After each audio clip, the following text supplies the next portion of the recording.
স্বেচ্ছাসেবক দল নেতা মুসাব্বির হত্যার ঘটনায় ৩ জনকে আটক করেছে গোয়েন্দা পুলিশ। আরো বিস্তারিত খবর জানাতে এই মুহূর্তে ডিবি কার্যালয় থেকে সহকর্মী সজল শাইখ আমাদের সাথে যুক্ত হয়েছেন।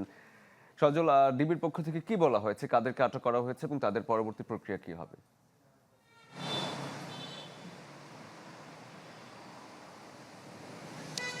আসলে ডিবির পক্ষ থেকে এখনো কিন্তু কোনো কিছু আমাদেরকে জানানো হয়নি, যদিও আমরা এটি আসলে আইন শৃঙ্খলা বাহিনীর একটি বরাত দিয়ে জানতে পেরেছি যে মোট ৩ জনকে আটক করেছে ডিবি পুলিশ এবং তাদেরকে পাপরিকা আর মেক্সিকান মশলার মাইন্ড ব্লাস্টিং ফ্লেভারে ডিটোস পার্টি হবে জোস যদি থাকে ডিটোস।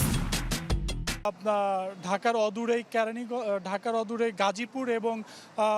গাজীপুর এবং তার আশপাশের এলাকা থেকে তাদেরকে গ্রেপ্তার করা হয় গতকাল গভীর রাতে।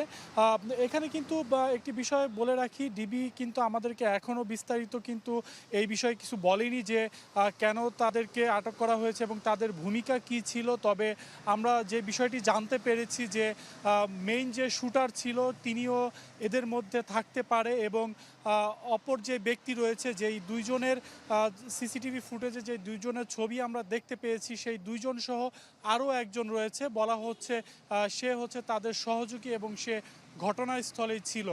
আসলে এই সব খবর আমরা কিন্তু বিভিন্ন সূত্রের মাধ্যমে আমরা জানতে পেরেছি।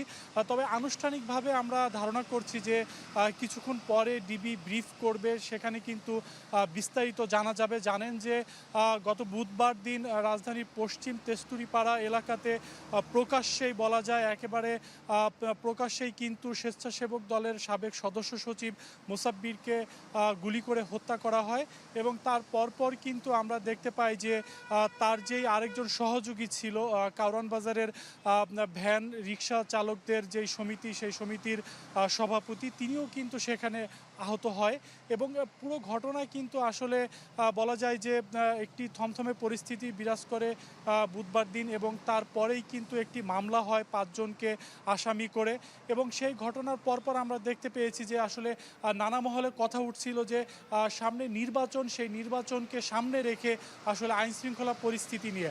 শরীফ, এই ছিল আমার কাছে সর্বশেষ। সজল, ধন্যবাদ আপনাকে। দর্শক, ডিবি কার্যালয় থেকে সজল শাইখ আমাদের জানাচ্ছিলেন বিস্তারিত খবর।